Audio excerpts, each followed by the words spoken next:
Hi everyone, welcome back to Brain Dump. I'm Kai.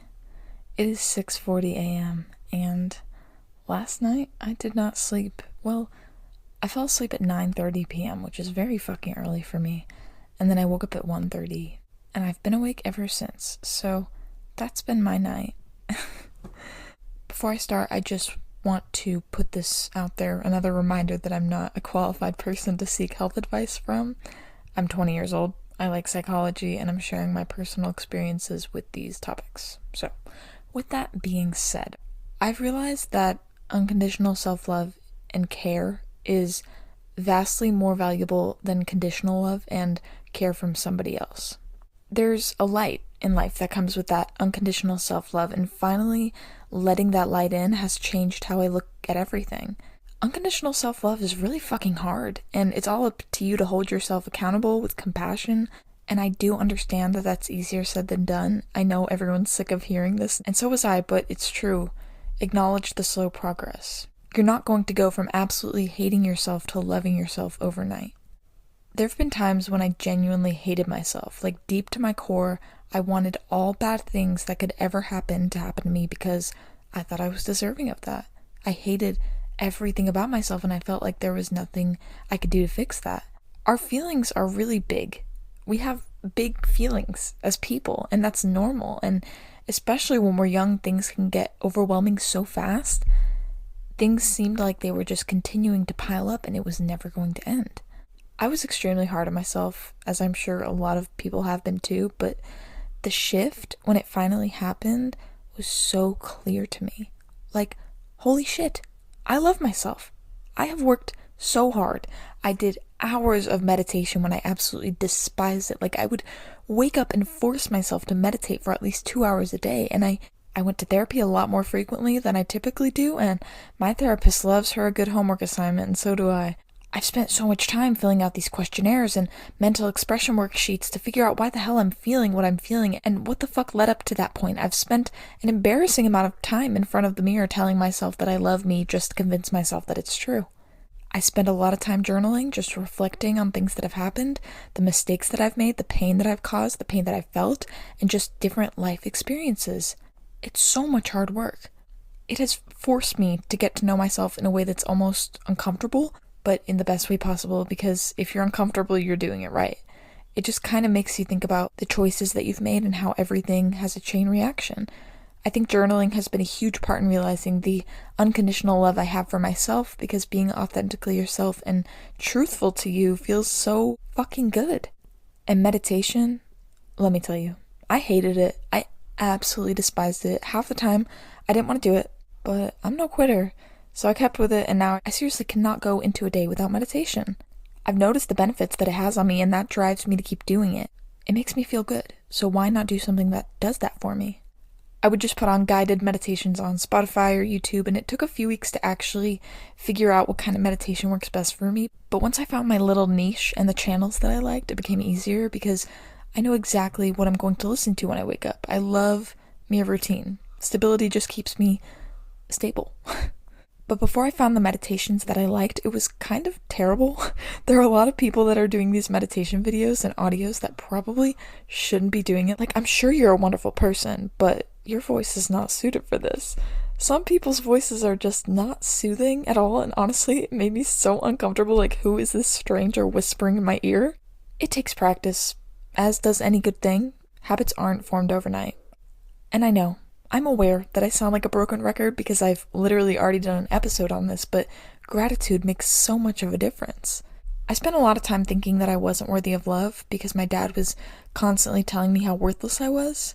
That's something that I still do have trouble with to this day, and I've gotten a lot better at coping with it, but I used to be that annoying person that asks, "Are you mad at me?" every 5 minutes, because no matter what happens, there's always my dad's voice in the back of my head saying, "You're such a lazy piece of garbage." And throughout the years, it's gotten easier to muffle that voice of his, but God, is it annoying. But I'm just saying that learning to love myself is still an ongoing thing, and after I was brought up thinking that I was worth nothing, I now know that I do have worth. And that's why it was so hard for me to maintain friendships and relationships, because I would build this resentment in my mind against a person simply because of my own insecurities. They're mad at me, so avoid, avoid, avoid. But now I'm like, no, let's fucking talk about it. We communicate and we move on. Like, I'm done staying silent about the shit that's bothering me. If you don't start doing the things that you don't feel like doing, you'll wake up a year from now in the exact same place. Happiness takes work. Unconditional self-love takes work. The things you want are your responsibility, so if you want to unconditionally love yourself, do the work. I was listening to the Mel Robbins podcast earlier this week. I love her. She's just the best. And she said, start before you're ready. Don't prepare, begin. And that's kind of driven me since I heard it. Like, I'm just going to start. I'm not going to wait around forever. That's pointless. Lacking self-love and compassion for myself really put a strain on my life and how I was living it. Like, if you don't even remotely like yourself, it's hard to keep going every day. I hated the person that I was turning into. I would feed off of the negativity, and that's just not the way I'm living my life anymore. Not my circus, not my monkeys. So since I hated myself, the only way I was ever going to change that is if I changed my habits. So that's what I had to do.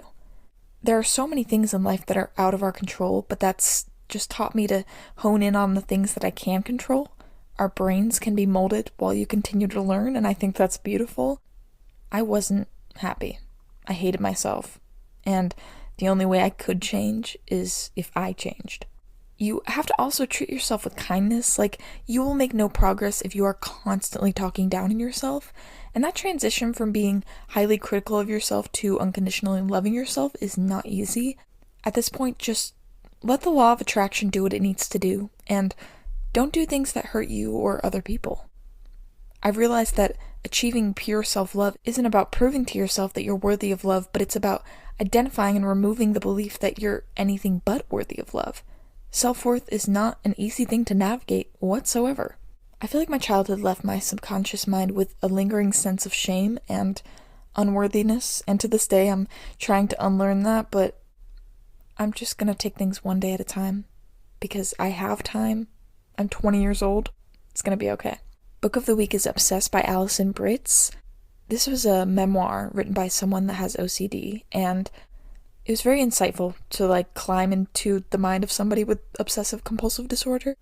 I thought it was good, and I'd never, you think of OCD and you think of the stereotypical OCD, but then you learn what it actually is, and it's so much deeper than that. I thought it was a great book. Songs of the week.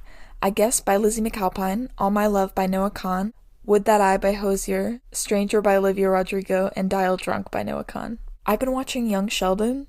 I've never even watched The Big Bang Theory, but I'm going to after I finish. I started Young Sheldon 3 weeks ago, and I'm already caught up to the current season, which I think is 7, but it's so great, and it's my current favorite show. And I really don't watch a whole lot of TV. I watch The Walking Dead when it comes out every week, and I can't even think of shows that I've binged besides Young Sheldon in the past few months. I've also been applying to entry-level behavioral health jobs just to see if I can get my foot in the door and something like that. So I'll keep you guys posted, but I think that would be a fun thing for me to do. I've been applying to a lot of places where you work with kids with autism. That's just something that I really want to do. Anyway, I'm hungry, so I'm going to go eat breakfast. Hope you guys have a fantastic Sunday. Stay safe and love yourself. You're worthy of it. Okay, I love you. Goodbye.